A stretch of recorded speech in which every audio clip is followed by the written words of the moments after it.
Hello friends, in the series on income tax cases, today we will discuss a case which is based on the imposition of penalty on the assessee for underreporting of income via misreporting under section 270A.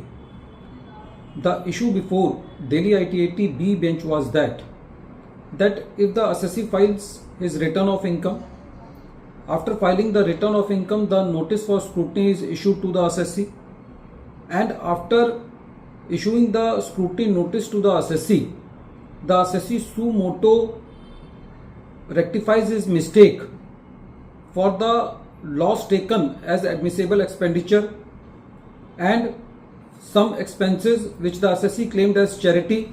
Now the assessee rectifies his mistake and add that amount into his income, but this rectification of mistake by the assessee is before any adverse observation by the assessing officer.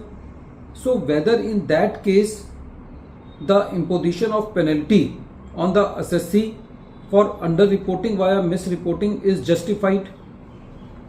This issue has been taken up by Delhi ITA B bench in the case of STIC Travels Private Limited versus Income Tax Department. The reference number of the case is ITA 2157 Delhi 2026. The present case relates to the assessment year 2021. The facts of the case are like this. In the present case, the assessee filed the return of income by declaring a loss of rupees 1,69 lakh. The scrutiny proceedings triggered against the assessee. After receiving the notice of the scrutiny, the assessee filed the revised computation of income by disallowing the loss on sale of fixed assets of rupees 34.58 lakh. Apart from that, the assessee also disallowed an expense of 1.26 lakh relating to the charity. The assessing officer completed the assessment by accepting the revised computation of income, but after completing the assessment, the assessing officer issued penalty notices to the assessee for underreporting of income via misreporting and levied the penalty at the rate of 200% of an amount of rupees 18,04,496, which was in regard to the disallowance made by the assessee suo-moto for the loss on sale of fixed assets and for some charity expenses.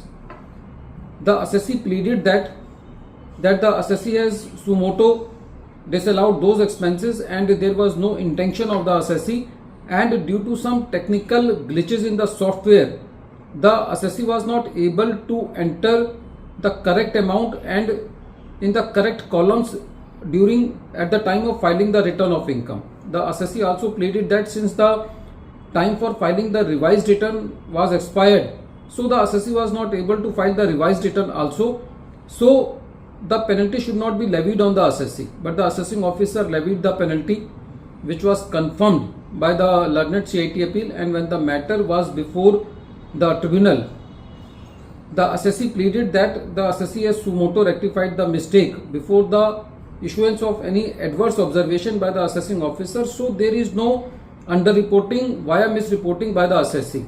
But on the counter side, the revenue was pleading that if the notice of scrutiny has not been issued to the assessee has not come forward to offer this amount to the income of the assessee. The tribunal said that in the present case, the assessee has suo-moto has made the disallowance of the loss on sale of fixed assets and for the charity expenses. So it can be said that there was bona fide mistake by the assessee which has been rectified by the assessee suo-moto. The tribunal said that in the present case, the assessee has filed the revised computation and the version of the assessee can be accepted that the time limit for filing the revised return has expired and the assessee has filed the revised computation of income. So it cannot be said that on the part of the assessee that the assessee has underreported or misreported any income of the assessee, so the penalty was deleted. The message of the case is that as soon as the assessee comes to knowledge that some income has escaped assessment or the assessee has claimed some expenses which expenses are not allowable to the assessee.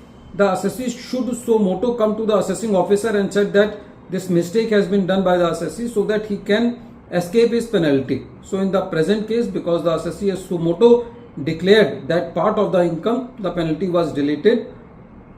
At the end of this video, once again I am repeating the name of the case. The name of the case is STIC Travels Private Limited versus Income Tax Department. The reference number of the case is ITA 2157 Delhi 2026, and the date of the judgment is 22nd July 2026, and the matter has been decided by Delhi ITAT B bench. Thank you friends.